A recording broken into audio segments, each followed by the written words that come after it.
Plate తీసుకొని 2 cups జొన్నపిండి, 1 cup గోధుమ పిండి వేసుకొని కొద్దిగా ఉప్పు వేసి బాగా కలుపుకోవాలి.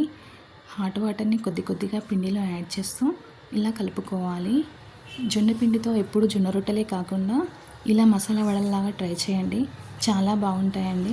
టేస్టీగా ఉంటాయి, క్రిస్పీగా ఉంటాయి. అందరికీ చాలా బాగా నచ్చుతాయండి. పిల్లలు కూడా చాలా ఇష్టంగా తింటారు. ఇలా పిండిని కొద్దిగా కలుపుతూ ముద్దలా చేసుకోవాలి. ఇలా చేసిన పిండిలోకి సన్నగా తరిగిన ఉల్లిపాయలు, కరివేపాకు, కొత్తిమీర వేసుకోవాలి. 1 టేబుల్ స్పూన్ కారం, రుచికి సరిపడా ఉప్పు, కొద్దిగా పసుపు,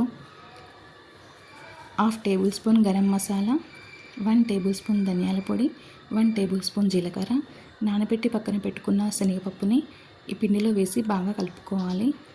తర్వాత స్టవ్ ఆన్ చేసి కడాయి పెట్టి డీప్ ఫ్రైకి సరిపడా ఆయిల్ని తీసుకొని ఆయిల్ వేడయ్యాక ఇలా చిన్న ముద్దల్లా తీసుకొని వడల్లా ఒత్తుకొని ఆయిల్లో వేసుకోవాలి. ఇలా సరిపడా వడలుగా చేసి ఆయిల్లో వేసాక అవి కొంచెం కాలేంత వరకు అలానే ఉంచి అటు ఇటు తిప్పుతూ మంచి కలర్ వచ్చేంత వరకు ఫ్రై చేసుకోవాలి. ఇవి ఫ్రై కావడానికి కొంచెం టైం పడుతుందండి. స్టవ్ని లో ఫ్లేమ్లోనే పెట్టి ఫ్రై చేసుకోవాలి. ఇలా ఫ్రై అయిన వడలని తీసుకొని వేరే ప్లేట్లోకి ట్రాన్స్ఫర్ చేసుకోవాలి. అంతే అండి, ఎంతో రుచిగా ఉండే జొన్న మసాలా వడలు రెడీ. ఈ వీడియో కనుక మీకు నచ్చినట్లయితే మీరు కూడా ట్రై చేయండి. ఎలా వచ్చాయో కామెంట్ చేయండి. మా ఛానల్ని సబ్స్క్రైబ్ చేసుకోండి. Thank you.